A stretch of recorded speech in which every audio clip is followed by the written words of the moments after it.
Yo, welcome back to Cage Calculated. Today, we have the mother of all Apex cards. How are you not excited to watch Hanato Moicano take on Chris Duncan and a bunch of bums? Who are these people? This card is the worst thing I've ever had to lay my eyes on. I just started a new J word this week. I'm not going to say it on this channel because that's not an okay word. But it sucks that I have to work my J word all week and then have to watch this crap. Like, this is my reward.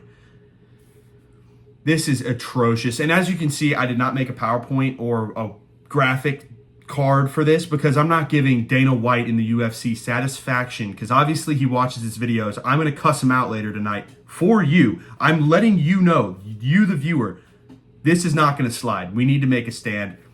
This Apex card is the worst thing I've ever had to see. And oh, well, maybe the fights are going to be knockouts. Why don't you just watch the fights?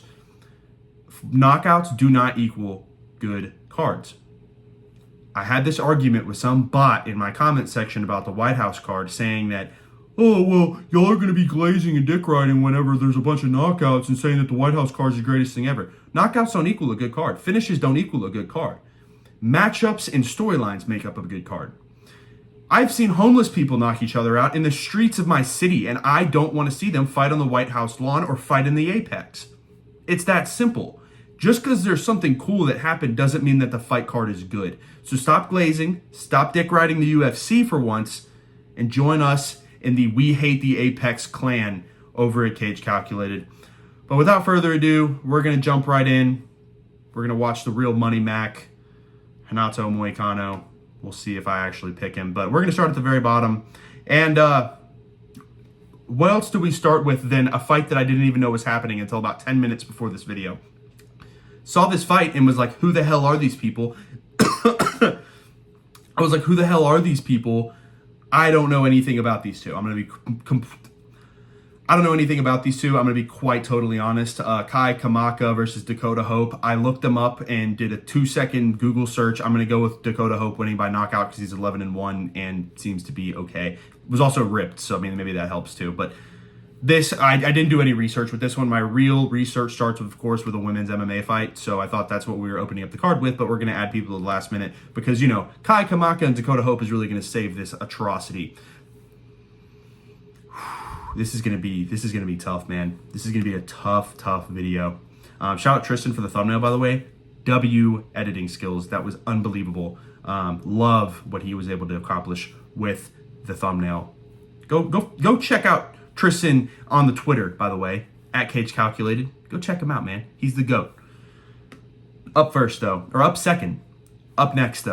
we have Deon Barbosa versus Melissa Gatto. This is the fight of the night, man. This is the most exciting thing that could possibly happen. Up next, we have Deon Barbosa versus Melissa Gatto. The first fight that I actually put in research for, if you want to call it that. I was this close to not dropping a video this week. This freaking close.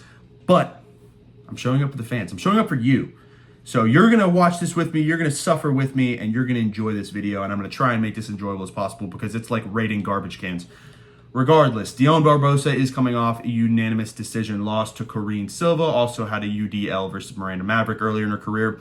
50% decisions, 50% subs, seems like a little bit of a sub-merchant, grappling merchant, that's kind of cool, but not great striking, has some takedowns, decent accuracy. Gatto, on the other hand, is coming off a knockout win versus Tamiris Vidal. Did lose Tracy Cortez by unanimous decision. Has a reach advantage in this one. I didn't really put too much thought into this one. I really am just going to pick Melissa Gatto to win this one by unanimous decision. It's a women's MMA fight. We're going to pick the women who are better on paper, I guess. So it's a women's MMA fight. It's going to be a decision unless your name is apparently... It's a women's MMA fight. It's going to be a decision unless your name happens to be Alexa Grasso, and then we see the most, unbelievable finish of the past 10 years of women's MMA. Regardless, Melissa Gatto, I think she's got it down. I think she has just better striking, better range fighting. I think she's going to be fine in the takedown department. I think she has decent takedown defense, and she's not just a bum on the ground either. So I'll go Melissa Gatto to win this one by unanimous decision. Maybe sneaky TKO if we're getting goofy here. Next, we got Azamat Bikayev. I think it's probably Bikayev. Next, we have Azamat Bikayev versus Tresean Gore. Bikayev started his UFC career with 2 straight knockouts, one of them being Zach Reese. Did get knocked out by Yusri Belgarui, which we saw last weekend. That tends to happen to people. That dude's an unbelievable prospect. But Azamat Bikayev has a 40% knockout rate, 20% decision rate, 40% sub rate, 41% first round finish rate. Has some good striking, does absorb a little bit more strikes than I typically like to see in someone that is a big favorite. But Tresean Gore is pretty much a bum in this division, kind of gets mauled by everyone, lost 2 straight fights, knocked out by Tulio, UD'd by Rodolfo Vieira. And the biggest thing on this guy's name is that he lost to Cody Brundage. He lost to Cody Brundage. And get this, he lost to Cody Brundage by knockout. My hands are tied, Tresean Gore. It's time, brother. Azamat Bikayev is winning this one by KO and is absolutely destroying Tresean Gore. You lose to Cody Poop, you're going to get treated like poop. And not even going to talk about his stats. Yes, he has a reach advantage. Who cares? You get beat by Cody Brundage, I'm immediately picking against you. So it's that simple. Also, shout out Cody Brundage for being active. He's, I think, going to fight Andre Petrosky soon. Not trying to spoil anything, but Cody Brundage might actually be picked for once. We might actually have to pick him. And he's a meme on this channel, but like low key, I'm kind of thinking about it. This is a fight of all time, right? I'm thinking about it, man. Cody Brundage, friend of the channel, by the way. Please don't maul me. Anyways, don't even know what I'm yapping about. Next, we have Alice Pereira taking on Haley Cohen. Cohen is coming off a sub loss to Nora Cornell. Did lose a unanimous decision to Jamie Lee Horth. Next, we'll talk about Alice Pereira versus Haley Cohen. Alice Pereira, not to be confused with Poatan Alex Pereira. Alice Pereira is like 20 years old and is supposed to be some phenom and then ends up losing in her UFC debut. I digress. Haley Cohen, on the other hand, is coming off a sub loss to Nora Cornhole. Did lose a unanimous decision to Jamie Lynn Horth as well. Does have some decent power. I mean, striking is okay. It's just pretty much an MMA fight. This is a fight of all time, guys. This is a women's MMA fight at its core. Pereira, like I mentioned, lost a split decision to Montserrat Rendon in her UFC debut, but she's incredibly young. She does have a 4-inch reach advantage in this one, has knockout power, has some sub ability. She's okay defensively. I think that's probably her strength in this fight. She is really good at striking defense, but she needs to be more accurate. Her accuracy, especially in that first fight, was really poor. I think she needs to work on that, and I think she'll get an opportunity here. I have her winning this fight by unanimous decision. I don't think Haley Cohen has the knockout power that necessarily is going to scare Alice Pereira. I think that Pereira is going to be the aggressor in this one, put Haley Cohen on her back foot, stop the takedowns, make her really work to try and at least make her really work against the fence. I think that's really going to be the reality. I think Alice Pereira is really just going to have a good, solid fight in this one, maybe like a 29-28 decision. But yeah, this is just the women's MMA fight at its core. So nonetheless, there's going to be something crazy happen now that I put the mouth on it, but you know, that's how that works. Next, we have Lando Venata versus Darius Flowers. Who are these people? Who are these people? I swear to God, I saw Lando Venata getting some chicken rotisseries from Walmart 3 days ago. Darius Flowers, I swear to God, he got a big gulp at 7-Eleven just down the road. Who are these folks? Who are these people? Who are you? Who knows? Lando Venata did lose to Daniel Zellhuber by unanimous decision. Also lost to Charles Jourdain by submission. So yeah, that's who is on this card. 33% knockout rate, 25% decision rate, 42% sub rate, has a decent first round finishing rate. Is just kind of one of those guys. 65 overall, Lando Venata. And then we have Darius Flowers, who lost 3 straight to Evan Elder by submission, lost to Michael Johnson by unanimous decision, and lost to Jake Matthews by submission. Are we noticing a trend here? This dude loses to anyone who is like halfway decent in the lightweight division. Michael Johnson is a lot better than him. Obviously, that's not kind of a name that jumps out to me, but like the rest of those guys, those are like the bottom third of the lightweight division. And if this dude's getting submitted by those guys, That's not a good sign. He does have knockout power, not really great on the ground. I think Venato's game plan should really just be grapple, grapple, grapple, put him up against the fence, pressure him, stay out of those big shots. I think Lando Venata should win this one, and I'll go Lando Venata winning this one by sub. I think Darius Flowers is just a huge... I think Darius Flowers just has a huge weakness on the ground, and I think Venata is at least decently smart enough and capable enough to take him down and at least threaten. Maybe he wins a decision, but the only way Darius Flowers wins this one is by a fluke knockout, and that's just not good enough for me. Let's go Lando Venata. We're on the Lando Venata hype train. How can you not be excited for Lando Venata? I mean, good Lord, dude. Next, we have Alessandro Costa versus Stuart Nickel. Alessandro Costa did lose his recent fight to Alden Correa and lost that one by knockout. Has had a win versus Kevin Boraz, so at least someone we've heard of, and won that one by knockout. So at least he's a capable flyweight. We like to see that. Has a reach advantage in this one, about 2.5 inches. 36% knockout rate, 43% sub rate, 42% first round finish rate. Strikes pretty well. I mean, around 3.5 strikes landed per minute, 45% accuracy. Just kind of one of those guys. Probably like a 75 overall in the flyweight division. That might be too generous. Maybe like a 71. But just kind of one of those guys, is capable, isn't just a complete loser on the feet, and is capable on the ground. But Stuart Nickel lost 2 straight to Lucas Rocha and Jesus Aguilar, which he did lose out on by submission. 50% knockout rate, 38% sub rate, 50% first 50% first round finish rate. Not too bad. I think this is actually going to be a pretty solid fight. All things considered, yes, they're no names, but like, hey, I think it could be worse. I mean, this is actually going to be a decent showcase of the MMA arts. So I have Costa winning this one by knockout. I think that reach advantage is really going to help him. I think he does have the power to really back up Stuart Nickel, really load up with that right hand, bomb him overhands with some shots on the fence, maybe threaten a takedown or two just to kind of bring down the hand some, work the body. But I think Alessandro Costa's got this one in the bag. I mean, he's at like a minus 415 favorite. I'm going to take my shot with Alessandro Costa getting this one done and able to do it well. Kind of crazy that I'm doing a flyweight knockout, but it seems to be kind of the case here recently in the flyweight division. Kind of one of my more favorite divisions as of late. Next, we have Guilherme Pat versus Thomas Peterson. I just want to say Guilherme Pat had a prelim fight previously against someone who genuinely did not know how to grapple. Who was it? Oh my God. Guilherme Pat fought Alan Fry Jr., who I swear to God had never grappled in his life. He put Guilherme Pat against the fence and then just couldn't do anything with it. Like, it was actually the most atrocious MMA fighter I've ever seen. And we have this guy headlining the prelims in this card.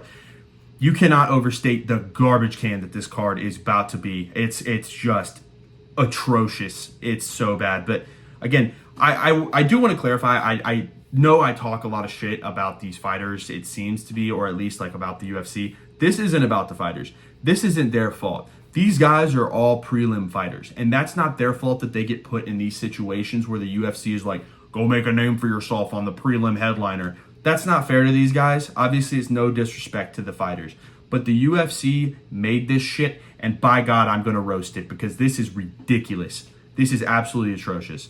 And for those of you who actually look forward to the sport and have to tune into this, this is why people are saying the MVP card with Ronda Rousey and Nate Diaz is better than this. It's starting to get hard to defend it. It's just really starting to get difficult to defend the UFC at this point. Because when they put on shit like this, it makes you want to curl up and die. Just putting it like it is. The MVP card at least is something that there's names on there. Yes, there isn't any like storylines post-op where it's like, oh, wow, I want to see what happens to Ronda Rousey at 30 billion years old. Like, I genuinely don't care. But at least it's entertaining. This card is just a bunch of nobodies where it might be entertaining, but who gives a shit? Who genuinely gives a shit? There's no implications for any people on this card. What? Renato Moicano wins and, okay, what? He's like, 13th? Oh, Chris Duncan wins and what? He's like 14th? Great. That really, I needed to see a main event for that. It sucks, dude. I am trying so hard to have a positive attitude. Not really, but like, this sucks. And again, no disrespect to the fighters. I just want to continue to clarify that these guys are warriors, and I don't want to ever sound like I am ungrateful for them putting their careers, their lives, their overall well-being on the line for me just to bitch and moan. That's not the case. It's the UFC that's my problem.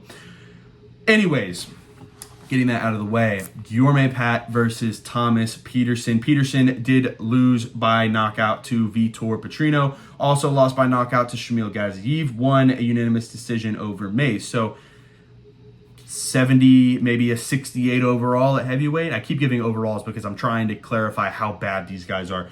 70% knockout rate, 20% decision rate. Pretty accurate on the feet, I would say. 3.38 strikes landed per minute at almost 60% accuracy. That's not too bad. Has some takedown ability. Just seems like decent. Seems like decently well-rounded. Not like crazy good, but like something that I'd be okay with. What am I talking about? Thomas Peterson. Fuck. Let me just restart. Up next, we have all that being said, Thomas Peterson versus Guilherme Pat. Thomas Peterson is a kind of 68 overall in this heavyweight division. Lost to Vitor Petrino by knockout. Lost to Shamil Gaziev by knockout. Did have unanimous decision win over Mays, but cool, you beat someone else who's at the very bottom of the barrel. 70% knockout rate just kind of seems like a big guy with big power. I mean, we've seen it before. We've seen it 100 times in the heavyweight division. Guilherme Pat does have a little bit more to give, I think, in this division. Has some takedown ability. Just seems like he can strike. This is a close fight to me. Guilherme Pat obviously won his decision against Alan Fry Jr., who, for the love of God, please never make me watch one of his fights again. But has 6 straight wins, is undefeated, has a 4-inch height advantage, 7-inch reach advantage. I'm going to go Guilherme Pat. I think he's going to strike at range. His striking did really impress me in the Alan Fry fight. I think that he's very capable to stop takedowns.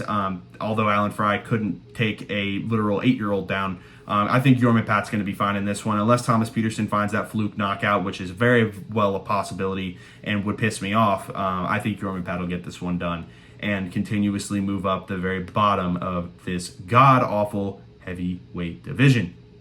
Next, we have Jose Delano versus Robert Ruchala. We got some Dana White Contender Series merchants on this one. Delano has 4 straight wins. Won, obviously, the UFC Contender Series fight by unanimous decision, so they have to put him on a main card.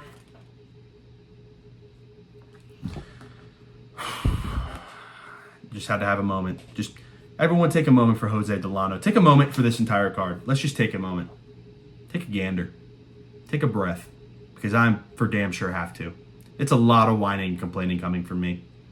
Look, I had to work all day. I'm tired. And I get to look and try and pick, basically people that I've never heard of in my life against another person that I've never heard of in my life. That's the situation I'm being putting in, and I'm going to whine and bitch about it. So, Jose Delano, 4 straight wins, had a win in his UFC Contender Series debut, won that one by unanimous decision, 25% knockout rate, about 44% decision rate, has some sub ability, looks pretty well rounded, is just pretty much like a Brazilian NPC, does the thing, does the funny, does the entertainment, and then kind of just walks out of it. So Robert Ruchala lost his UFC debut to William Gomez by unanimous decision. Was a featherweight champion at the KSW promotion, so nothing to scoff at with him. 2-inch height advantage, 1.5-inch reach advantage in this one. Pretty well rounded as well. I'm not saying that he's a complete just bum on the feet or on the ground. I think he's just kind of really well rounded, and 2 fighters that are kind of the same guy. But I think Delano has more to give. I think he has more ability. But I think Delano has more ability. I think he's going to be able to really piece up Ruchala on the feet, go for the takedowns. I think he's just a better version of Ruchala. I think he gets this one done, and I think he gets it done by unanimous decision. Up next, Tommy McMillan versus Manolo Zucchini, something like that. Tommy McMillan, undefeated, 9-0, had a win in the Contender Series by majority decision, so congratulations, I guess. 4-inch height advantage, 6-inch reach advantage at featherweight. It's kind of a big deal. That's significant size, especially at 145. 33% knockout rate, 56% sub rate, almost 90% first round finish rate. This dude normally is on his game and looks like a pretty solid prospect. I haven't done a whole ton of research on him, but he doesn't look bad. He's not a complete joke like some of these guys on here, but is definitely more of a grappling specialist, I would say. Has a knockout power button, but definitely I think would be classified as a grappling submission style specialist. Zucchini lost his UFC debut to Morgan Charriere by knockout in the first round. 82% knockout rate, 60% first round finish rate. I'm picking Tommy McMillan. I mean, he's just a better prospect. I think that he's going to really dominate this fight on the ground, take down Danilo Zucchini. I wouldn't be surprised if he gets it done in the first 2 minutes. It's really going to be just a showcase for Tommy McMillan. I expect him to get this one done in a big way and him to win by submission. Next, we have Ethan Ewing versus Rafael Estevam, and I shit you not, this is the best fight on this card. This is the fight that I am most looking forward to on this card because Ethan Ewing obviously beat Malcolm Wellmaker, which was one of the biggest upsets of 2025. And Rafael Estevam is a super promising prospect in the bantamweight division. This bantamweight division is loaded to the teeth. I do love a ton of prospects in this division. I love Ethan Ewing, and I really do enjoy watching Rafael Estevam. He's one of the few guys that I watched film on for this card, and I thoroughly enjoyed it. But like I said, Ethan Ewing did win his fight against Malcolm Wellmaker, which he was expected to lose, and obviously the UFC rewards him with another bloodlusted prospect. So that's what they do to guys who do something insane. They're like, it was a fluke, here's another mauler. So apologize to Ethan Ewing, this company hates you already, but Ethan Ewing's won 9 fights in a row, 7 of them being knockouts. He has the ability to win this fight, and I wouldn't be surprised if it happens. 78% knockout rate, 22% decision rate. But Estevam, on the other hand, man, 14 straight wins. Last 3 were unanimous decision wins versus Felipe Bunez, Jesus Aguilar, Charles Johnson. Pretty significant wins in my mind. 29% knockout rate, 50% decision rate. Is super accurate on the feet, has great takedown ability, almost 6 per 15 minutes. Low absorption rate, great takedown defense. I think he's just a little bit better than Ethan Ewing. Now, I'm going to eat my words because I do enjoy Ethan Ewing. I do think he's going to really make a name for himself in the UFC. But like I said, they're feeding him to another monster. And I think Rafael Estevam isn't going to get fluked by Malcolm Wellmaker, where Malcolm Wellmaker was able to get taken down, was controlled on the ground, got just kind of dominated in that fight, and just wasn't ready for the ability of Ethan Ewing. I think Rafael Estevam is going to do his homework. I think he's going to show up ready to go and prepared to not get fluked. I think that Ethan Ewing now has at least a name for himself as someone who can and will beat you on an off night if you are having one. So I think Rafael Estevam will come into this one regarding the cut, if he has a good cut, but I think he'll win this one, and it's really, really close in value, but I'm not going against a prospect who looks that good. So give me Rafael Estevam by unanimous decision, maybe like a 29-28, 30-27 if the fight goes really, really well. But this is going to be a close one, and I think Ethan Ewing is going to put up a great opportunity to try and get the win. And I really do think that if Ethan Ewing wins, I'm not disappointed. I'm not upset that I picked the wrong guy. Quite honestly, it kind of makes me happy that the dude is proving himself that he is a legitimate prospect in this bantamweight division, especially with how insane the prospects are in it. So pretty excited for that fight. If there's any fight that I would watch on this card, make it that one. I am stoked for it. But yeah, the rest of this card, like I said, not worth watching. Next, we have Abdul Rahman Yakayev versus Brenson Ribeiro. Abdul Rahman Yakayev, one of my top prospects of 2026. Go watch that video that I released back. Go watch that video that I released back in January. It was super great. Some of these prospects are really starting to make a name for themselves, and Abdul Rahman Yakayev was like top 5. This guy is very, very good. He's only had 1 minute of fight time so far in the UFC in 2 fights. Had a submission in 33 seconds in his UFC debut. Ended his other fight that he fought in the UFC by 30 seconds by knockout. This dude looks really, really well-rounded, and especially in a light heavyweight division that is kind of lacking in some of the bottom tier prospects. This guy looks like he is next up in the light heavyweight division. Has knockout ability, has sub ability, 75% first round finish rate. This dude is really that good. Brenson Ribeiro, on the other hand, is coming off 2 knockout losses to Mirzakhanov and Omar Sy. Has a 3-inch reach advantage, but I don't think it's really going to matter in this one. I mean, this feels like a human sacrifice. This dude is going to be the Aztec that broke the law, and we are about to let the blood spill over the Mayan. And we're allowed. Brenson Ribeiro just feels like one of those conquistadors that's trying to walk into the prime of the Aztec Empire. What the fuck am I talking about? But Brenson Ribeiro really just feels like a human sacrifice in this fight. I mean, I think this is the fight that is the most lopsided as far as odds go. I think Abdul Rahman Yakayev, is a minus 1,400 favorite. There's no giggles. There's nothing here that I'm going to be like, oh, maybe Brenson Ribeiro flukes him. Like, Abdulrahman Yakayev is going to win, and it's really going to be whether he wants to win by knockout or submission. Brenson Ribeiro is already pretty chinny as is. I think he wins it possibly by submission, but I'm going to go my official decision by knockout, pretty much by murder. I mean, you might see an Alexa Grasso part 2 in this one. Yeah, I mean, this is pretty bad, and especially it being the featured fight of the night. You're going to see someone die. It's going to be Brenson Ribeiro. So, hate to see that. Shout out Brenson Ribeiro for even wanting to take that fight. That's unbelievable. So, I mean, better man than me. Next, we have everyone's favorite crush, Verna Jandiroba versus Tabitha Ricci. I mean, how can you not goon to Verna Jandiroba? I mean, look at her. That is prime real estate for anybody right there. Wow, dude, it's bad. Last week we had the feet bowl. This week we got Verna Jandiroba bowl. Regardless, Jandiroba, obviously we all know, lost to Mackenzie Dern in a fight of all time for the strawweight belt that we all know is technically going to be Zhang Wei Li's whenever she gets the chance to return. If she returns back to strawweight, we all know that she's the real champion of this division. But I digress. She did lose. But I digress. Verna Jandiroba did lose to Mackenzie Dern, and Mackenzie Dern's the rightful champion right now. So I'm not hating against Mackenzie Dern. It's just like we all know who the real champ is.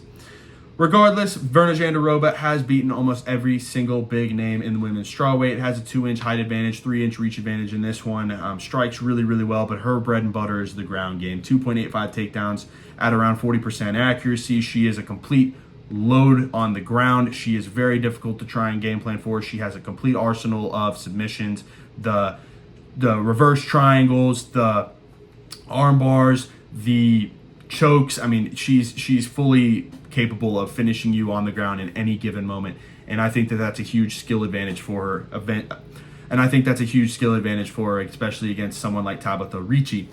Ricci, on the other hand, is coming off a knockout win versus Amanda Rebosch and was a great knockout. Go watch that fight. Really, really cool knockout that she was able to get. 58% decision merchant, though, so she's normally kind of a decision fighter. 25% sub ability. That's not bad. She's not a complete bum on the ground, but she's definitely no Jandiroba. 4.18 strikes landed per minute at around 40% accuracy. Does absorb strikes a decent amount, but has about 60% striking defense. Great takedown defense as well, around 80%. This is a super, super close fight, and the odds show it as well. Jandiroba being a plus 115, Ricci being a minus 140. I'm going to go Jandiroba. I think her experience is really going to show in this one. I think Ricci is very, very good. I think she does have the knockout power, but Jandiroba fought for the title for a reason. She's fought in this division for a long time. She's seen all sorts of different styles. I think she's going to be able to get this fight to the ground, really threaten Ricci, get some really solid control time. I don't think that she's a complete bum on the feet, but if Jandiroba wants to win this, she's going to have to win it by takedowns and threatening with submissions. She needs to enact that game plan because I think Ricci will struggle a little bit trying to stop the submissions, and we could have kind of a really low budget Max Holloway versus Charles Oliveira fight if Jandiroba gets her way. So I'm going to go Jandiroba by split decision. I think this is going to be a very close fight. Ricci does have the submission ability as well. I don't think that she should be considered as a joke, and she's the favorite for a reason. I do think that that is validated, but I think Jandiroba's experience is really going to show, and I know that she's coming off a loss, but you know, it's a championship belt loss. It doesn't really bother me that much picking someone who lost going for the belt versus losing 3 straight fights or something like that. Shout out Israel Adesanya. It's over, Unc. Finally, we have the main event of the evening, if you even want to call it that. We have Renato Moicano versus Chris Duncan. Chris Duncan is headlining a card in 2026. That's insane. This guy just beat Terrence McKinney, and it gives you a main card spot. Renato Moicano, we're all knowings. Renato Moicano, we know about Renato Moicano. I want money fight. I don't want difficult fight. And then immediately gets Islam. But up next, the main event, if you even want to call it that, we have Renato Moicano taking on Chris Duncan. Chris Duncan, man. This dude beat Terrence McKinney, and that deserves a main card primetime title slot.